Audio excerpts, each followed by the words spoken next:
بسم الله الحمد لله والصلاة والسلام على رسول الله رب زدني علما. أعوذ بالله من الشيطان الرجيم. بسم الله الرحمن الرحيم. ألم تر إلى الذين خرجوا من ديارهم وهم ألوف حذر الموت فقال لهم الله موتوا ثم أحياهم إن الله لذو فضل على الناس ولكن أكثر الناس لا يشكرون.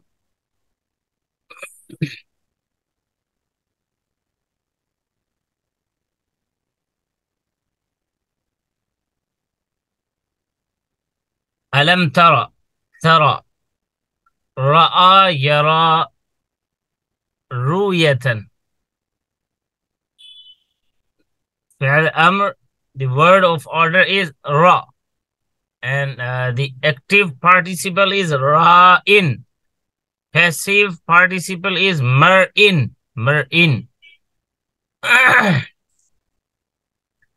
Mar'iyun. Ra'a yara. So which pattern? Ra'a yara, you know?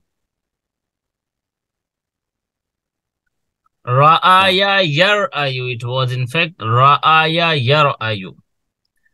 Fataha yaftahu. Fa'ala yaf'alu. Yes. The next word is kharaju. It's for plural. Third person, plural. Kharaja, kharaju. Kharaja, yakhruju, ukhruj, kharij, makhruj, khuruj. Kharaja, yakhruju. Nasara, yansuru. وهم ألوف حذر الموت. Diyar is plural and the singular is dar. Dar is singular and the plural is diyar. وهم ألوف حذر الموت من ديارهم وهم ألوف حذر الموت. Maut, you know the word maut. Maut means death. Yeah. Malaikat maut, angel of death. Yeah. Angel of death. And فقال لهم الله. فقال, قال يقول. It was قال يقول in fact. So قائل, مقول, and the root word is قول. قاف واو لام. 1719 times around it's repeated in the Quran. 1719 times. 1700. فقال. Yeah. قال يقول. قل.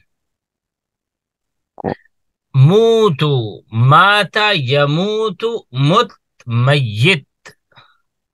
موت. مات يموت. يقول. It was like موت يموت. يموت. Yes. نصر ينصر. ثم أحياهم. أحيا يحيي. إحياء. إسلام. إحياء. إفعال. أسلم يسلم. يسلم يسلم. شكر يشكر. إن الله لذو فضل على الناس ولكن أكثر الناس لا يشكرون. شكر يشكر شكر. نصر ينصر. Yes. نصر ينصر. نصر. شكر يشكر شكر. And the past participle is shakir. Active participle shakir. And passive participle mashkur. مفعول. وقاتلوا في سبيل الله واعلموا أن الله سميع عليم. ألم تر إلى الذين خرجوا من ديارهم. So قاتلوا. The word قاتلوا. قاتل يقاتل مقاتلة. You remember that? مفاعلة. مخاصمة. قاتلوا في سبيل واعلموا. اعلموا قاتلوا في سبيل الله. ها؟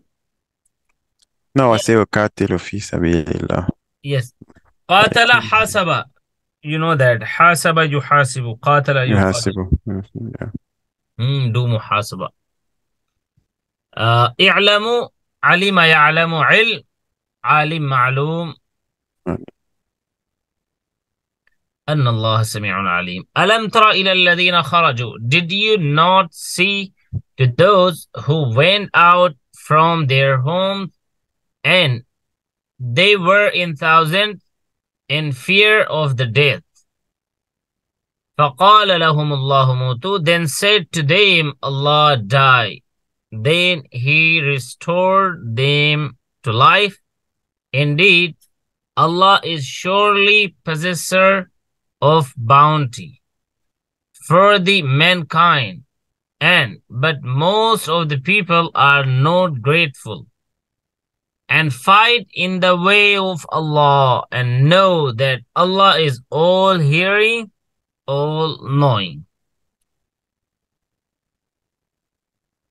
In a uniquely eloquent manner, the two verses 243 and 244 appearing above, and verses 245, which follows, present guidance that prompts the sacrifice of one's life and position in the way of Allah Almighty. Consequently, before stating related injunctions, an important event of history has been taken up, which makes it clear that death and life are subservient to the destiny determined by Allah. Going into a battle in jihad is not the cause of death, and running away from it out of cowardice and it's like cowardice or something else. Cowardly. It's Cowardice. cowardice. Lack of bravery. Cowardice, lack of bravery. Oh, lack of bravery. Yes. Coward. Out of lack of Okay. bravery, out of cowardice is not the means to avoid death.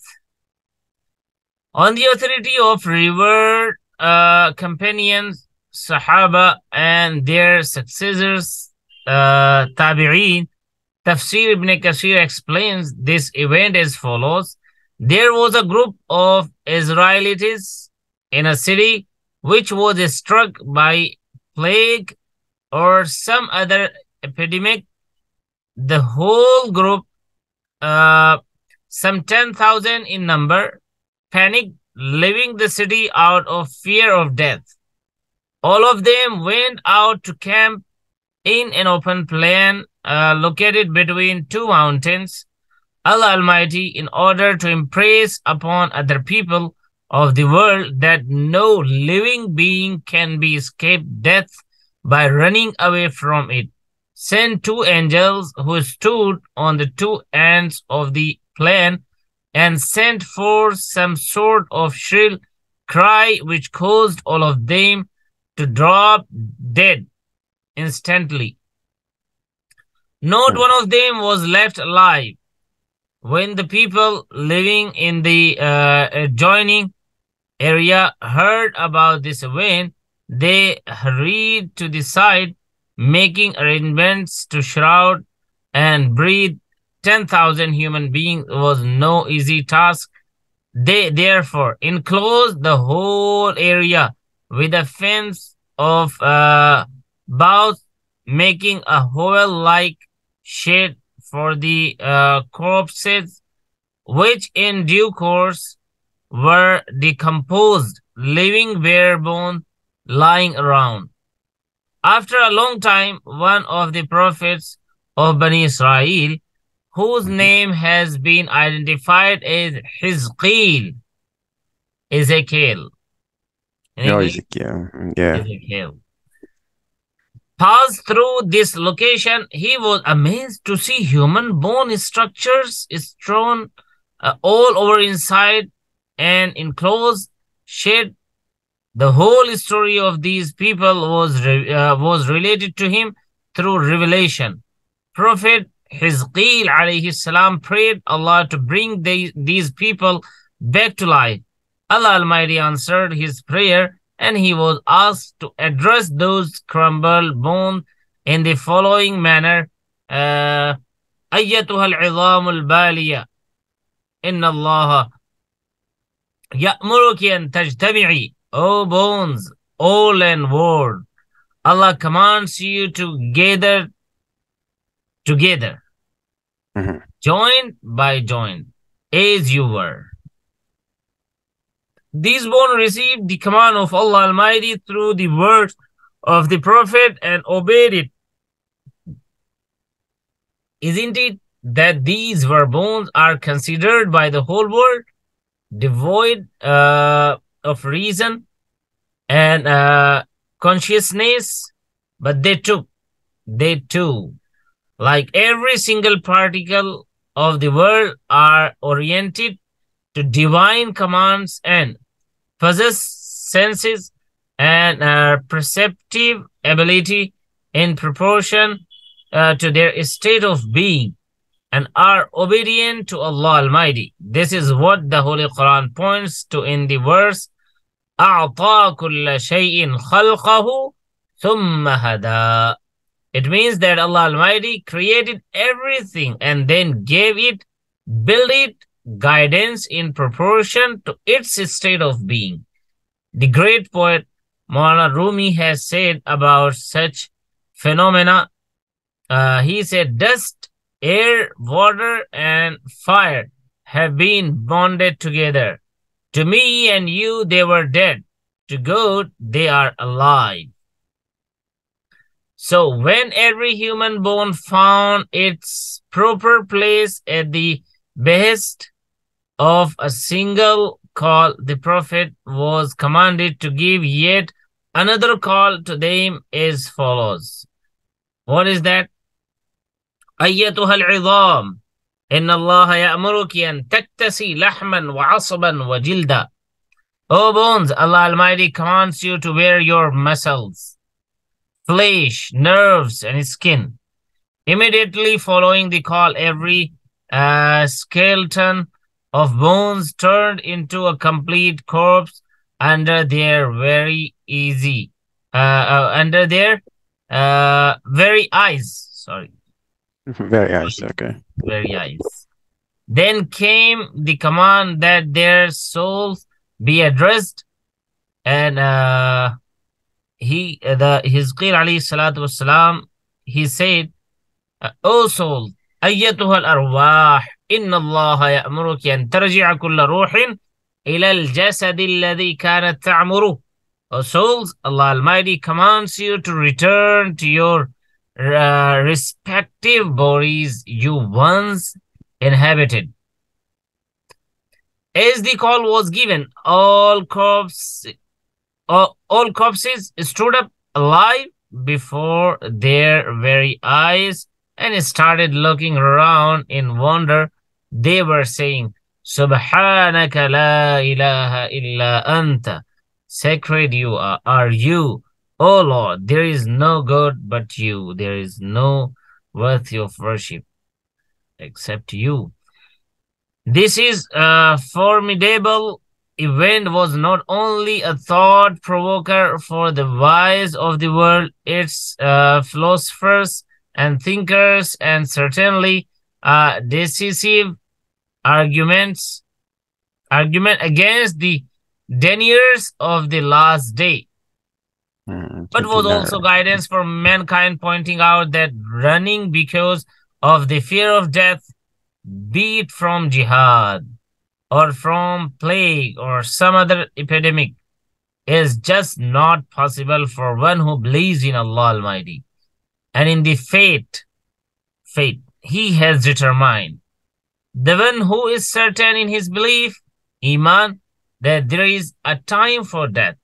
It cannot come a second earlier, and it cannot be postponed to a second later.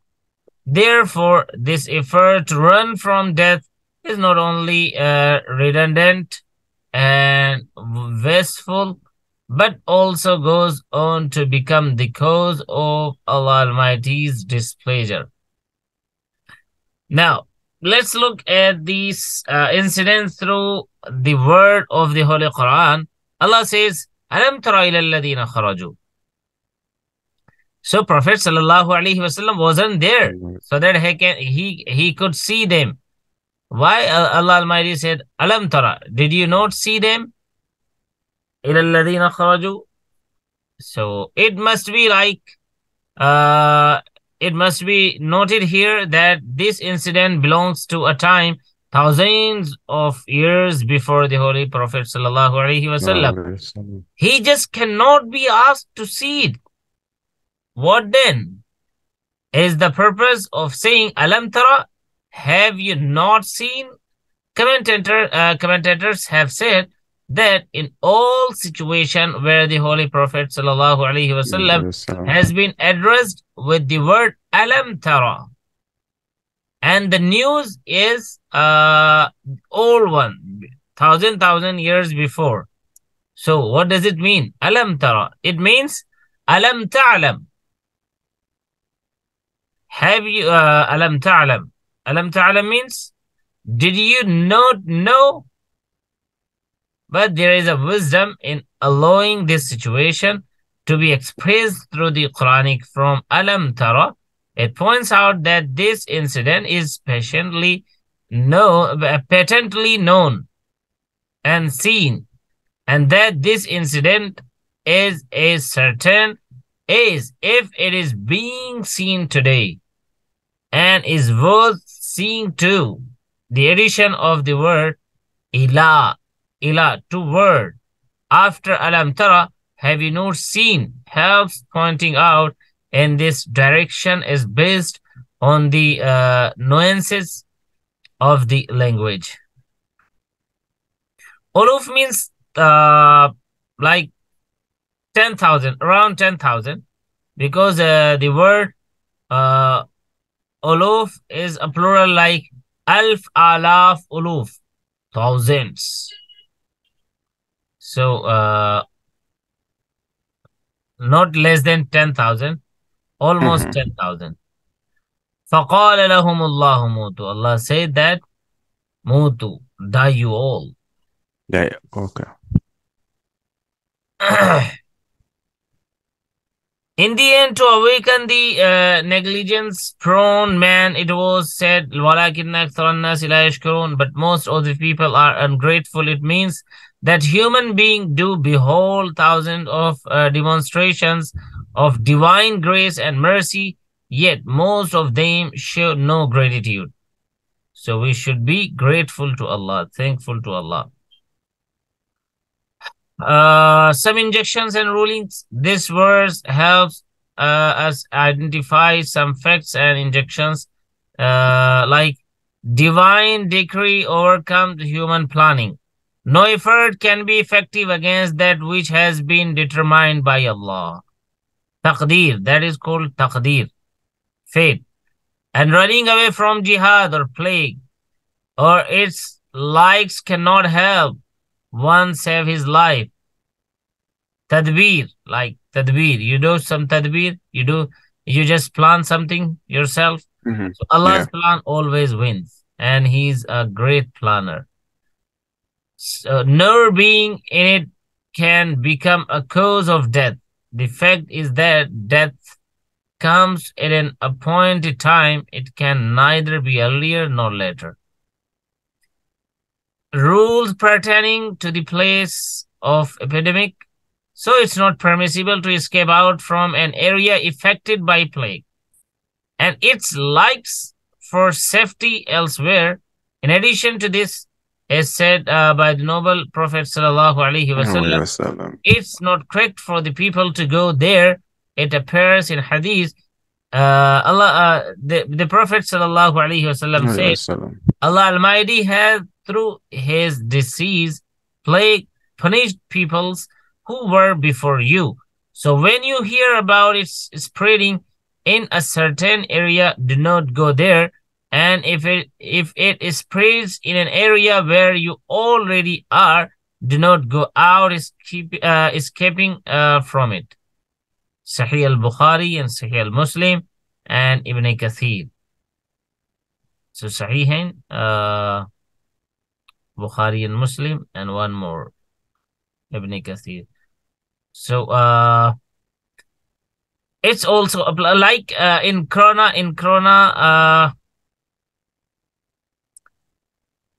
it was COVID-19. Yeah, COVID-19. Yeah, COVID-19. 2019. In 2019 it started COVID-19. So in this, the people were infected by COVID-19, so they were not allowed to go anywhere, and the other people were not allowed to just meet them.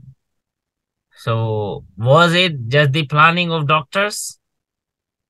If we just go and think about it deeply, so it's like it was the hidayah and it was the tadbir was given by the Prophet sallallahu alaihi wasallam that you should not go anywhere else when you are infected, and when you heard some place that that area is affected, so you should not go there. And it's not about that that disease will catch you and you're gonna die because of that. No, it's is a hikmah, like it's not good. So there is a great wisdom in the prophetic saying about plague. In accordance with the hadith stated above, we have been told that it is prohibited for outsiders to enter an area affected by plague or its likes, while it is equally prohibited for those who live there to run for their lives from that area. In addition to this, the basic Islamic belief is that neither going anywhere is the cause of death, nor running from anywhere is the source of deliverance from it. So keeping this cardinal belief of Islam in view, the given instructions is based on very far-sighted stances of wisdom. There are some instructions. One, let's let's have a look at the first element of wisdom in stopping outsiders from going into a plague affected area. Isn't it quite possible that someone may be at the fake end of his ears and should he die because of this disease? It might have occurred to the deceased at some stage before his death that he might have lived had he not come into that area. Not only him, others might also think that his death occurred because he came here. And the fact is against, because he had to die. His years were gone. But now because he came to the affected area, so the people just will talk among them, and they will spread it would be better if he didn't come here, so he may live long time because he came, so he has died. So whatever happened was preordained. His age was no more than that, no matter where he lived. His death had to come at that particular time. It may be noted that the belief of Muslims has been saved from indecision through this instruction, lest they should fall a victim to misunderstanding.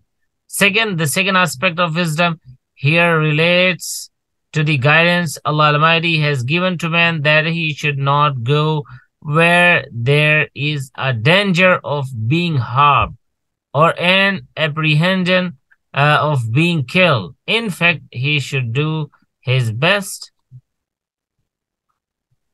Allahu Akbar. Subhanallah. There were some exceptions. فلا فَلَا تَخْرُجُوا فِرَارًا مِّنْهُ. The word used in hadith, there is a hadith, I did not read it, it was a long one. Inna Rasulullah sallallahu alayhi wa sallam ذكر الوجع, and one more. So, okay, just it's gonna be very long, so we ignore it now.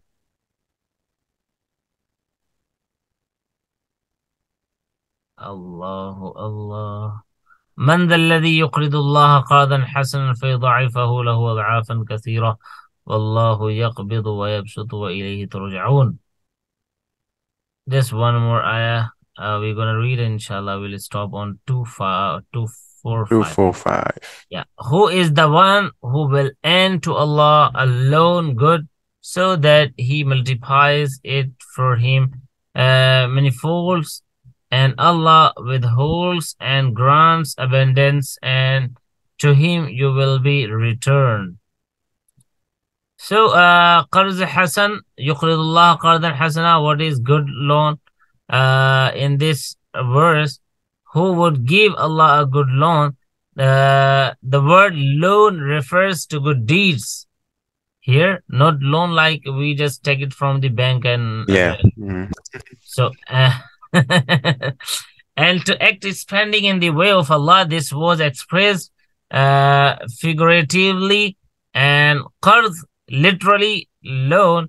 Otherwise, everything belongs to Allah. It simply means that whatever you spend will surely be returned to you in the form of a reward in the hereafter.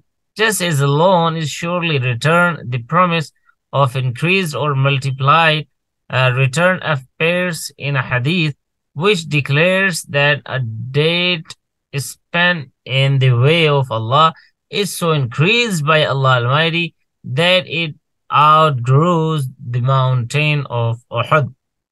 Subhanallah. So giving loan to Allah Almighty has also been explained as the giving of actual loan to His slaves.